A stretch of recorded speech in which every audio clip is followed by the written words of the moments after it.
The office was eerily silent except for the rhythmic tapping of her pen against the desk, a habit she developed over the years when deep in thought. Clara's fingers paused mid-air as the email notification popped up on her screen. It wasn't unusual to receive late-night emails from corporate headquarters, but something about this one felt different. She clicked it open and froze. Effective immediately, all operations are suspended indefinitely. Further instructions will follow. Her heart sank like a stone into icy water. Suspended? Indefinitely? That couldn't be right. Just last week, she had presented their quarterly report, a glowing testament to how they clawed their way back from the brink of disaster. The numbers were finally in the green after months of relentless effort by her team. They had done everything asked of them, and more. So why now? Clara leaned back in her chair, staring at the ceiling as if it held answers. Her mind raced through possibilities, layoffs, restructuring, maybe even bankruptcy again. But none of those made sense given where they stood just days ago. Something didn't add up. She glanced around the dimly lit office space, the hum of computers still running despite the hour, empty coffee cups scattered across desks, sticky notes plastered with ideas that had kept them afloat these past months. This place wasn't just an office, it was home for many, including herself. And she'd fought tooth and nail to keep it alive.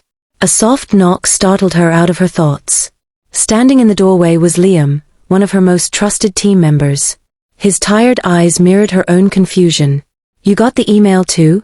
he asked quietly, stepping inside without waiting for an invitation. Clara nodded, gesturing for him to sit down. "Yeah.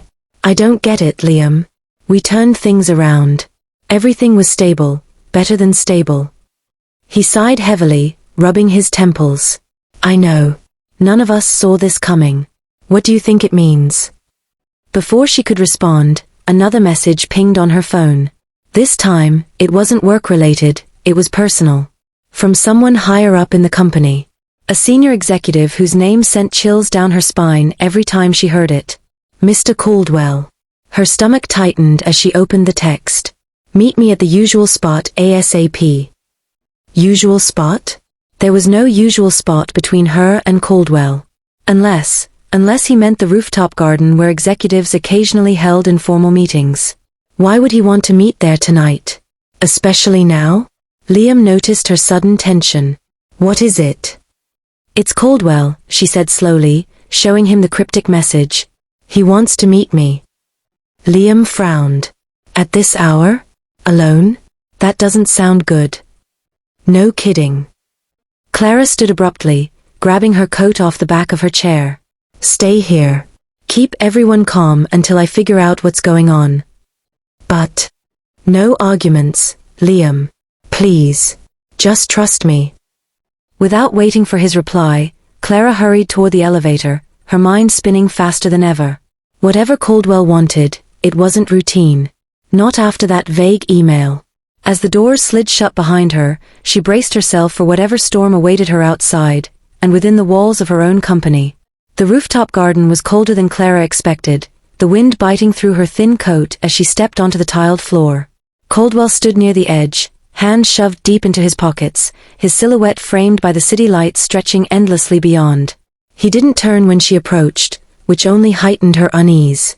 "You wanted to see me?" she asked, her voice steady despite the knot forming in her chest. Caldwell finally looked over his shoulder, his expression unreadable. "Clara. Thanks for coming so quickly." "I didn't have much choice," she replied evenly. "You sent a pretty ominous message." He gave a humorless laugh, turning fully to face her. "Ominous? Maybe. Necessary? Definitely." Clara crossed her arms, narrowing her eyes. "Cut the theatrics, Caldwell. What's going on? Why did we get that email?" For a moment he hesitated, almost as though weighing whether or not to speak. Then he sighed deeply, running a hand through his graying hair. "We're pulling out.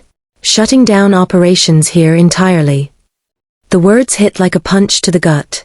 Clara staggered slightly, gripping the railing for support. "What? You can't be serious. After everything we've done, everything I've done, you're just walking away."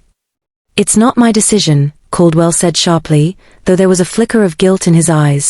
"Corporate decided. They're cutting losses globally, consolidating assets overseas. Cutting losses? Clara repeated incredulously. We're profitable again. I pulled us out of the red myself. And you did an incredible job, Caldwell admitted reluctantly. But sometimes success isn't enough. Sometimes decisions come from places you can't control.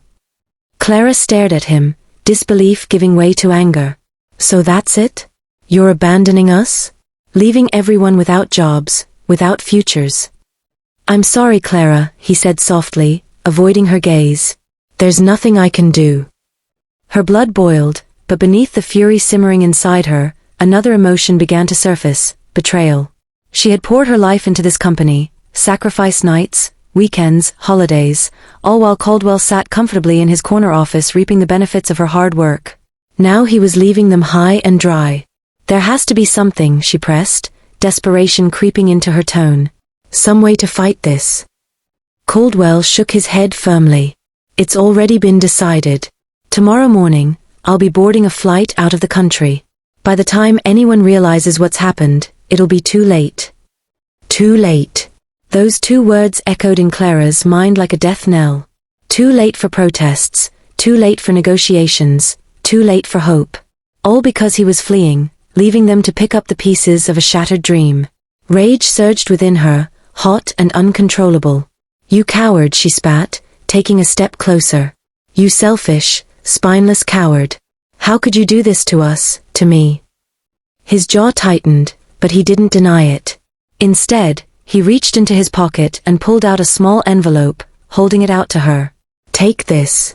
For your trouble. Clara stared at the envelope, then at him, disgust twisting her features. I don't want your money. It's not just money, he muttered, thrusting it toward her again. Open it later. You'll understand. She snatched it from his hand, her fingers trembling with fury. Understand what? That you sold us out for some cushy escape plan. Caldwell exhaled sharply, looking older than she'd ever seen him. Goodbye, Clara. Take care of yourself. And with that, he turned and walked away, disappearing into the shadows of the stairwell. Clara remained rooted to the spot, clutching the envelope tightly in her fist as tears blurred her vision. Betrayed. Abandoned. Used. But as the initial shock wore off, a new realization began to dawn on her, one that sent a shiver down her spine. Caldwell hadn't acted alone. Someone else had orchestrated this betrayal, someone far more powerful and dangerous than him. Someone who might regret crossing her once she revealed the truth. Because Clara had a secret. One that could change everything. Back in the office, the atmosphere was tense. Word had spread quickly about the suspension notice, and whispers filled the air like static electricity. Employees huddled in small groups, exchanging theories and fears, while others packed up their belongings silently, resigned to the worst. When Clara returned, she found Liam pacing anxiously near her desk. His relief at seeing her was palpable, but it faded the moment he took in her expression. What happened? He demanded. Is it true? Are they really shutting us down? Clara nodded grimly, tossing the envelope onto her desk before collapsing into her chair. Caldwell confirmed it. He's leaving the country tomorrow. Corporate's pulling out completely. Liam swore under his breath, sinking into the chair opposite hers. That bastard. After everything you did. I know, Clara interrupted, her voice tight. But listen, I need your help. All of you. If we're going to salvage anything from this mess, we'll have to act fast. Act fast? Clara, what can we possibly do? Without funding, without resources. We have each other, she cut in fiercely, leaning forward. And we have knowledge. Skills. Connections. If we band together, we might stand a chance. Liam studied her intently, searching for cracks in her resolve. Finding none, he nodded slowly. Okay. What's the plan? Clara hesitated, glancing at the envelope still lying untouched on her desk. Opening it now would reveal too much, raise questions she wasn't ready to answer, not yet. Instead, she focused on the immediate task ahead. First, we need to gather everyone. Explain the situation clearly and calmly. No panic, no blame games. Just facts. Second, We need to secure whatever assets we can before corporate freezes access. Files, prototypes, client lists, anything valuable. And third, Liam prompted. Clara met his gaze, her determination unwavering. Third, we expose them.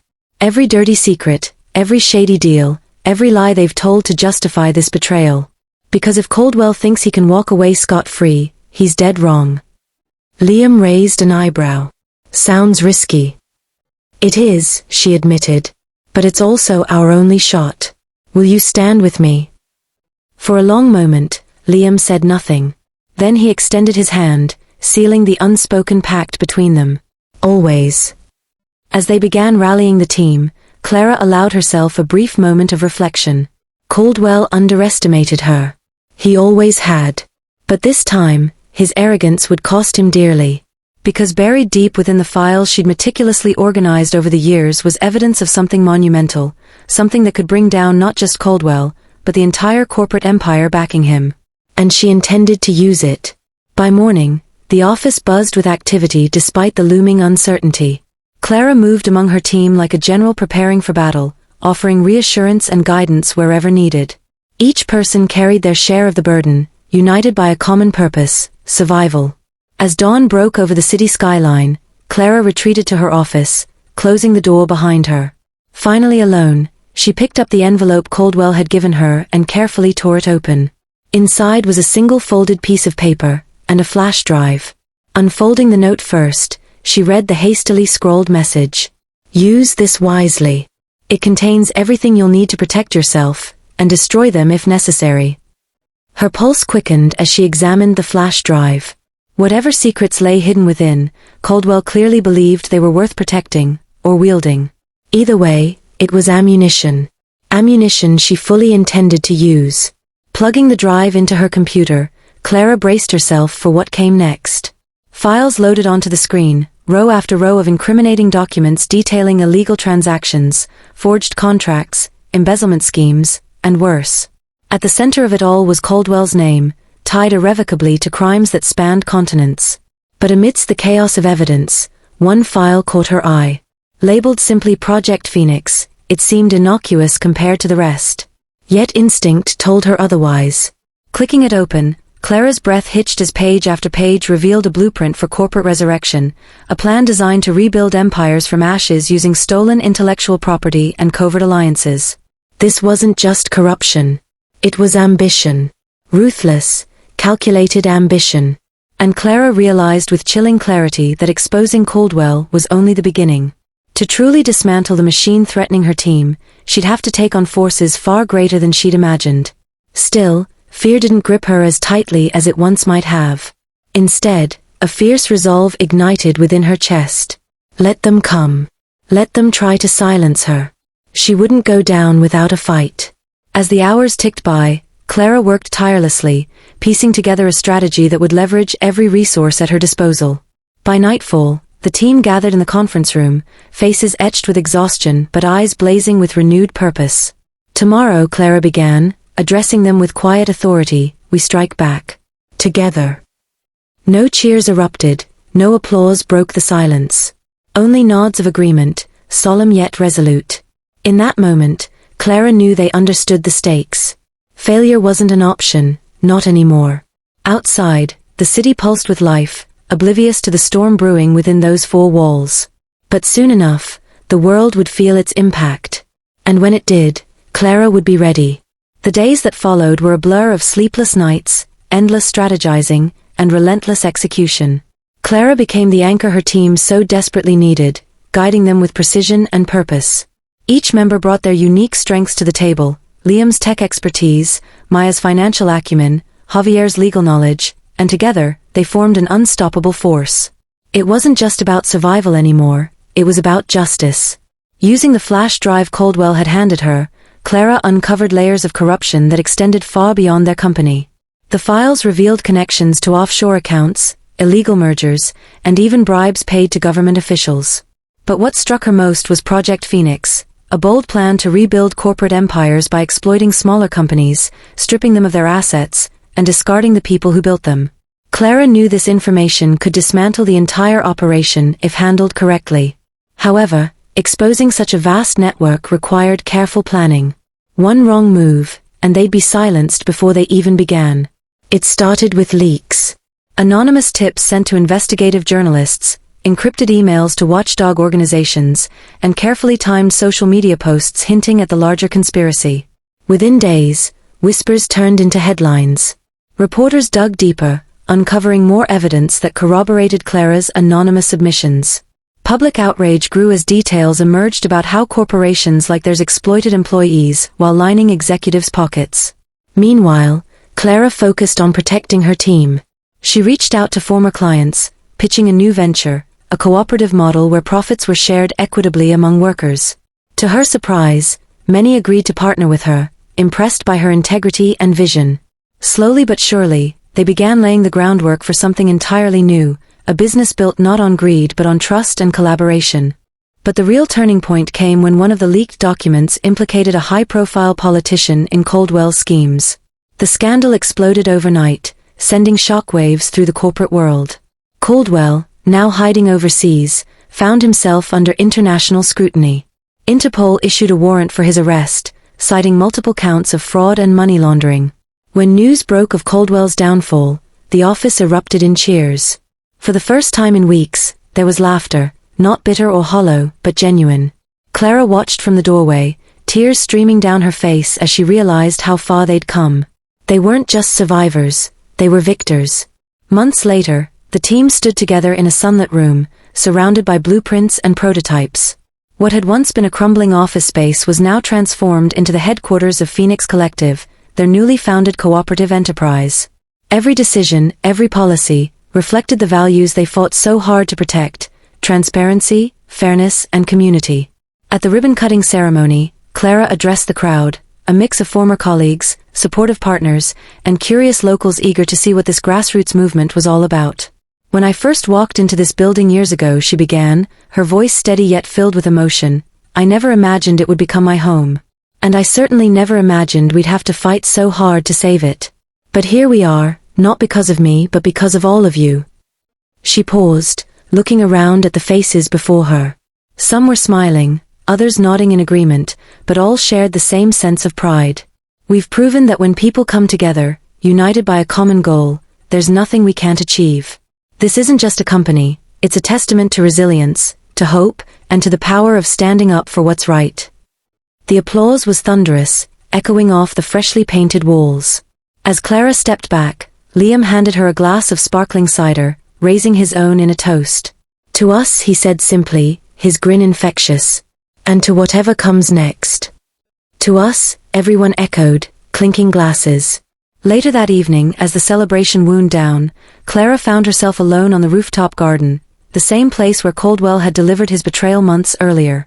The city lights twinkled below, casting a warm glow over the bustling streets. She wrapped her coat tighter around her, feeling the cool breeze brush against her skin. For a moment, she allowed herself to reflect on everything that had happened. The anger, the fear, the uncertainty, it all seemed distant now, like shadows fading in the light of dawn. In its place was clarity, purpose, hope. A soft voice interrupted her thoughts. Turning, she saw Javier approaching, holding 2 steaming cups of coffee. Thought you might need this, he said, handing her one. Figured you'd end up here. Clara smiled gratefully, taking a sip. Thanks. You know me too well.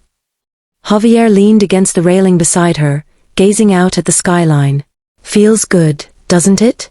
Knowing we did something meaningful. It does, she admitted, her voice soft. More than I ever thought possible. They stood in companionable silence for a while, watching the city pulse with life. Then Javier spoke again, his tone lighter this time. So, what's next for you? Now that you've saved the day and all. Clara chuckled, shaking her head. Saving the day sounds so dramatic. Honestly, I'm just looking forward to seeing where this journey takes us. There's still so much work to do, but for the first time in a long time, I feel hopeful. Well, whatever happens, Javier said, raising his cup in another silent toast, you've earned it.